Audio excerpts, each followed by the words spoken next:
Welcome to our quick tips for 24.1. First tip, you need to find a sustainable pace. Regardless of how fast you're working, we want to move the same pace throughout. And as we get towards the final couple of minutes of the workout, if you can hit the time cap, or you're coming to that round of 9, that's where we're gonna drop the hammer.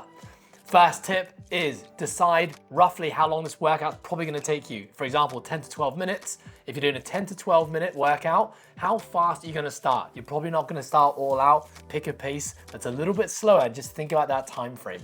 Tip 2. Tip 2 is that we're going to want to find a strategy that suits you. Just because you saw people going unbroken through the 21s, 15s, and 9s on the workout announcement doesn't mean it might be the right strategy for you. Think about something that you can pick up the pace as you go. Breaking isn't the worst thing in the world, and going unbroken on the dumbbell snatches might just kill you on the burpees. Find a cadence on the burpees that you can continually move sustainably with. Find a smooth cadence on the dumbbell snatch you can move with as well. Also, something to think about is different variations of the burpee in terms of step up and jump back and step back. And things to think about on the dumbbell snatch would be a muscle snatch versus a power snatch as well. Remember, we got 90 reps in total here.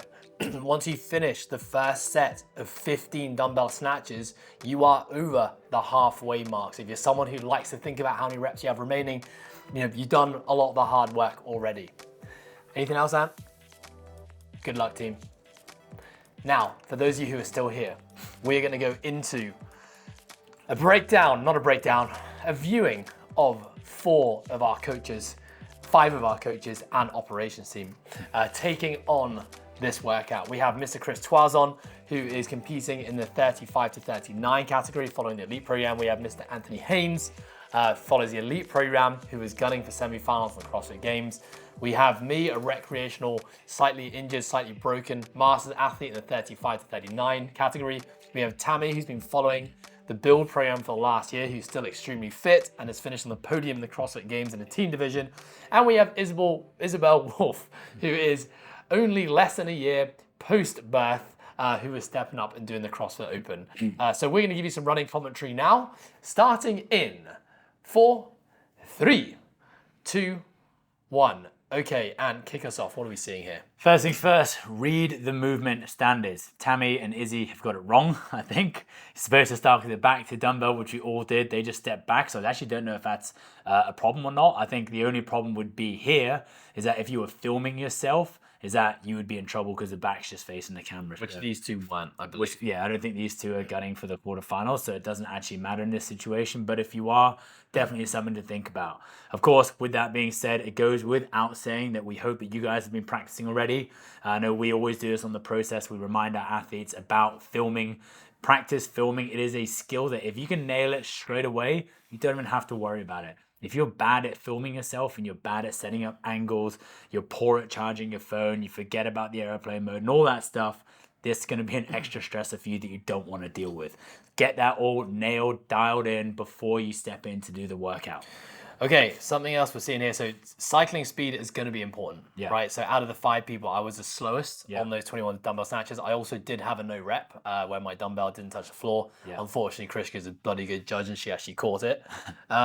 So what I will say, if you're someone who's going to be going unbroken in this workout, your tempo and cadence of the dumbbell snatch, which a lot of people don't think about, does matter. And you were able to finish your first set at 21 and I still had 6 reps remaining. That's quite a considerable gap. If you think about that over 90 repetitions, essentially we've got 6 different sets of dumbbell snatches here. If you're just pulling that dumbbell a little bit faster on the way up and pulling it a little bit down, faster on the way down, it is definitely going to make a difference to your speed. Absolutely. I think the next thing is now we're on our burpees.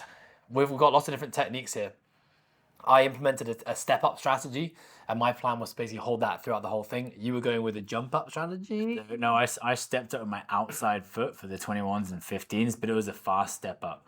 It also was not like a hip-popping step up. A lot of the time you see people bounce off the floor and almost pop their leg up. It was more just a pull of the knee underneath. If you guys watched the open announcement with Jeff Adler, something very similar to that.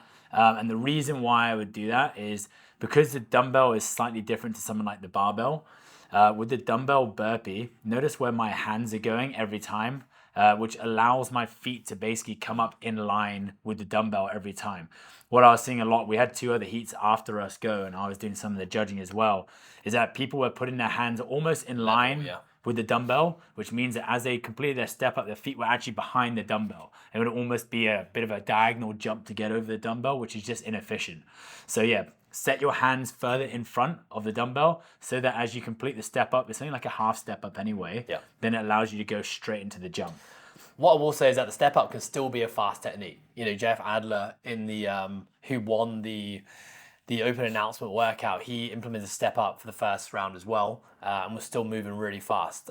What the difference in terms of speed often comes with the speed of the chest off the floor. So I can definitely look at my reps, even though I felt like I was moving very fast, I can definitely a little bit labored as I get myself up and off the floor. Yeah. Other thing to think about, just to echo what Ant was talking about there in terms of like hand placement.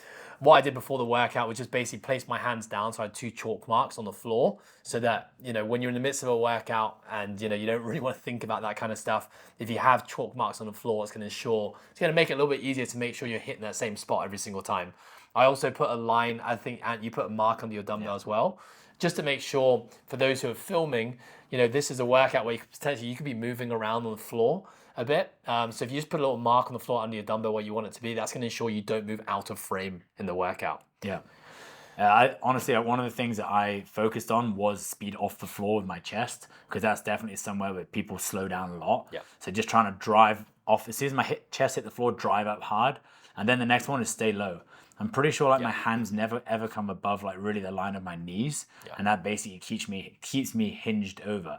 Having said that, that's only if you're moving fast. If you're a slow mover, you might want to actually take the time to stand up a little bit taller and get a bit of a breath. It just depends on what your strategy is going to be. Yeah, I do think that breaking the dumbbells is going to be a smart strategy for a lot of people, especially in the round of 21, especially round of 15. 9, I think a lot of people, even if it's a heavy dumbbell, might be able to grit their teeth and kind of get through it. But if you know the dumbbell is something that's quite heavy, it is 90 reps after all. And remember, there's a lot of similarities in these two movements, a lot of hinging through the spine. So the hinging movement is something that you struggle with. Aerobic capacity is something you struggle with, or even just muscle endurance or moving that weight. I would highly recommend breaking the dumbbells. Now, in this workout, no one breaks the dumbbell. So, you know, you're not going to see that strategy in play, but we saw a lot of athletes this morning do it. People who are breaking the dumbbells and still finishing it kind of around the 10-minute mark with a slow burpee cadence. Yeah. So I think now if you go back to what I was talking about with the dumbbell, with the burpee, notice how my leg is coming underneath my body and your leg is going out to the side. Yeah. It makes your jump transition slower than mine. Yeah. But I would argue that they're probably no more energy, you know, the energy used for each one is probably exactly the same. Well, I would say that I probably do that as a compensation, because actually bringing my knee closer to my body is going to require my hips to shoot up a little bit more, and you're just a lot fitter than me. So that for me is something that like deteriorated over time. It meant that I didn't have to pop up quite as much. Yeah. But for sure, if you want to move fast in the burpees, you know, bring that leg straight up through the middle, staying low and jumping over would be a much faster strategy and technique. In terms of like outside leg versus inside leg, I think Ant, you and I, when we're doing a step up technique, when you were using the outside leg, Chris is using the inside leg. Yeah. Jeff Adler used the same leg the whole time. Yeah. So again, it's just in a workout like this, which is thick, it's fast, there's no time for error. You've got to move with what feels most comfortable. Yes, from in a training perspective, you know, we typically say try alternate your legs and try to stay as balanced as possible. But in a workout like this, if using your opposite leg doesn't feel comfortable, I would say just don't use it. Just pick the thing that feels most comfortable for you. Yeah, agreed. Last thing would just be, again, like placing the dumbbell on the floor versus dropping it, even when you're screwed. I made that mistake. You're breathing heavy. You drop it and you're trying to fiddle about, makes it harder. But also, when your hand goes to the floor, don't stand back up. Drop down for that first burpee. You don't want to have to stand back up, then go back down to the floor again. And the last thing I'd say is your strategy should allow you to finish with a push. Yeah. If your strategy is crushed you, that you're just holding on for dear life, and your pace is slowed by the 9s, it's probably the wrong strategy. Yeah, so, you know, you can look at this 2 ways. If you're someone who's going to finish this workout, then the sets of 9 or somewhere within the set of 9, you know, you want to have that ability to kind of put the foot down and pick up the pace. If finishing the workout is not something that's realistic for you, then you're going to think about this like a clock. You've got 15 minutes to work.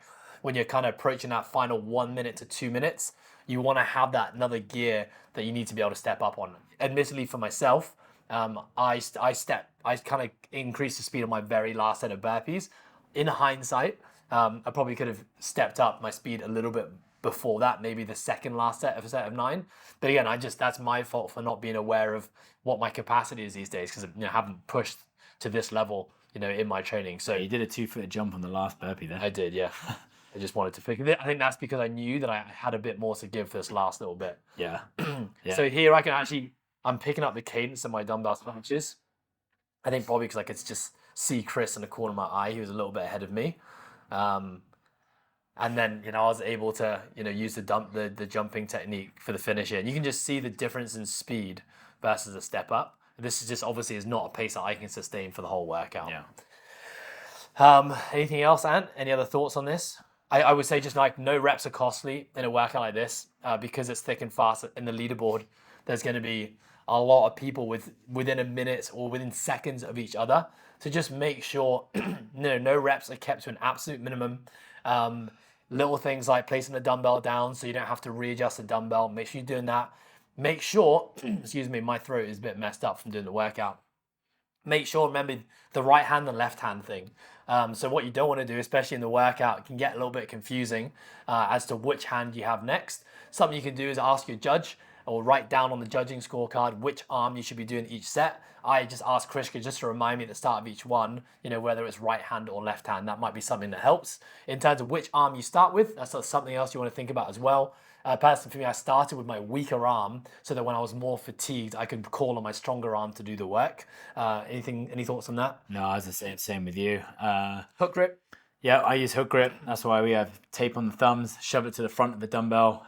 Grip, actually my grip didn't blow up, but I could feel my grip screaming a bit after the workout had finished. I just think that for those that can go unbroken, this is just a gut check workout. Yeah. It's very much like the dumbbell snatch burpee box jump over, just obviously shorter and faster. So if you're looking at kind of like licking your lips a little bit, I would take a chance, especially at this stage of the season. If you kind of know you're going to make it to the quarterfinals with the 25%, I would use these sorts of workouts to really throw it like a bit of a crazy strategy out there and go for it. If you're like a bubble athlete and you're unsure, I would go with everything else that we've been saying and break it up and be smart in order to get the best score possible. But if you know you can go unbroken and you do want to challenge yourself, I would put a hard strategy out there and see if you can hold on to it. Yeah, I would agree. I would agree with that. Okay, well that's a wrap for 24.1 and fantastic work to kick this off. Good luck to everyone who's taking it on. Make sure, as a last reminder, read through all the rule books, read through the standards, make sure your judge is aware on what they need to be doing, make sure you communicate with your judge on what you'd like from them. Remember, at the end of the day, it's really your responsibility to do as best you can as an athlete to uphold the standards, know the repetitions and the workout flow. And of course, don't forget to submit your scores before the deadline ends. We will see you here next week.